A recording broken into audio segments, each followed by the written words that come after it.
Back to you. All right, William Lajeunesse, thank you.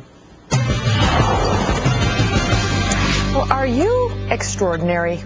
Is your friend? Is your neighbor? Your family?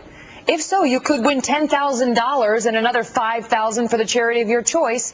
And all you need to do is speak up. And speaking of extraordinary, Baseball Hall of Famer Cal Ripken Jr. was the first inductee of the Energizer's Keep Going Hall of Fame. And now he is helping in the search to find the one exceptional American who will be this year's inductee. Cal Ripken in the house. Yeah, it's great to be here. You know, we've had some pretty famous people here on this set, but few have gotten the excitement, the anticipatory excitement that you generated here. He's in the green room. He's on site. Thanks so much for being here. It's good that after almost 10 years away from the game that I still, people still remember a little bit. You still got it. So this is a deal that you got, and you were first honored by this organization for doing something extraordinary, for being extraordinary. And even a non-sports person like me knows that you've got the record for the most games attended, uninterrupted. On and on and on you went. 2,000 something, what was it? 2,632 straight baseball games. And I was compared to the Energizer Bunny all the time. So when Energizer decided to create this Keep Going Hall of Fame, I thought it was the coolest idea because the idea is to bring attention to those normal everyday folk that do extraordinary things. So we are in the nomination phase right now, so you can nominate yourself if you want.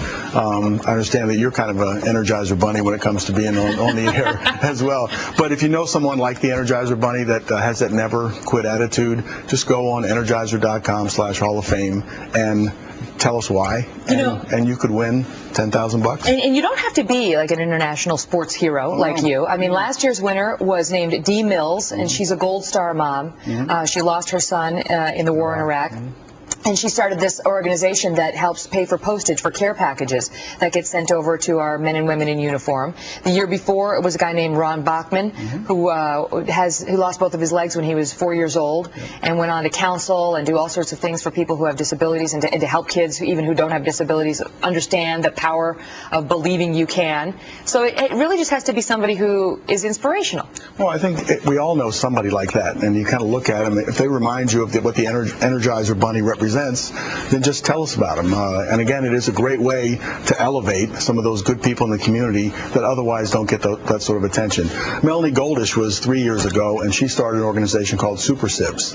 And Super Sibs was about the siblings that were forgotten, you know, when they had a brother or sister that had cancer. And then, you know, she went through it personally, and then she started this organization. So there are great, great stories out there. Some of the fun part about doing this is reading about all the great stories in the nominees. Where do they submit? Where do people submit their stories? Online, on energizer.com/Hall of Fame. You go on and do it that way.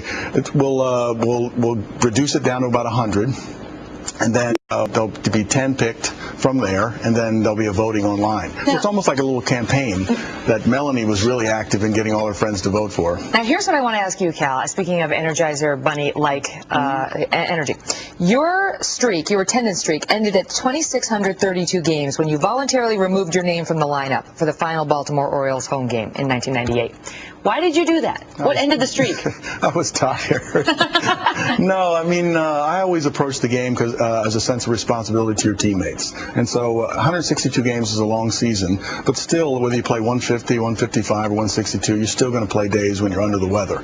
So I think when the support started to wane a little bit, and it was towards the end, people thought the streak was so big. I decided, you already broke the record. Yeah, I just decided to put it back to where it was in the very beginning, where the manager sits in his office and he chooses his lineup. So. But how do you do that? I mean, because obviously during those games, you were hurt, you weren't feeling well, there were probably things at different points going on in your personal life that would have led you to rather stay at home than go out on the ball field. What is it inside of somebody like you or these other winners that we watched that makes you keep at it? Well, I think my dad was there for the first 11 years, so it was kind of easy when I started to get offline a little bit.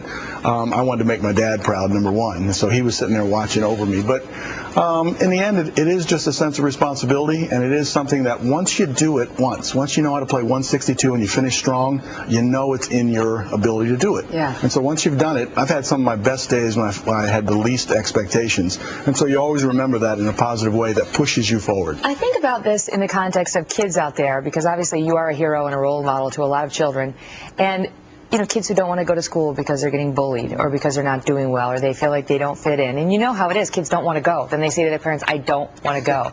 My kids do that. Right? So, I mean, Absolutely. how do you talk to those kids? How do you tell them sort of get over that and dust themselves off and go on? Well, I think the other parents have done a really good job of using me as an example to their kids. But if I use me as an example to my kids, I'm just the same old dad that everybody else is. I heard it. Because they turn around and say, did you have perfect attendance in school? And I went, no, but I did have clever, perfect attendance over here. So it is about, you can't accomplish anything unless you show up. Yeah. And so teaching the young people that it's important for them to show up and lay it on the line is what it's all about. Yeah, it's like Teddy Roosevelt's famous, the credit belongs to those who are in the arena. Absolutely. Cal Ripken, what a pleasure. Thank you. Thank you so much pleasure. for coming on. My pleasure. So if you have somebody in mind for Energizer's Hall of Fame, you'd be in very good company.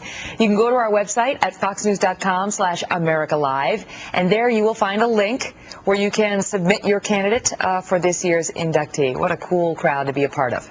All the best. Well, how much is in an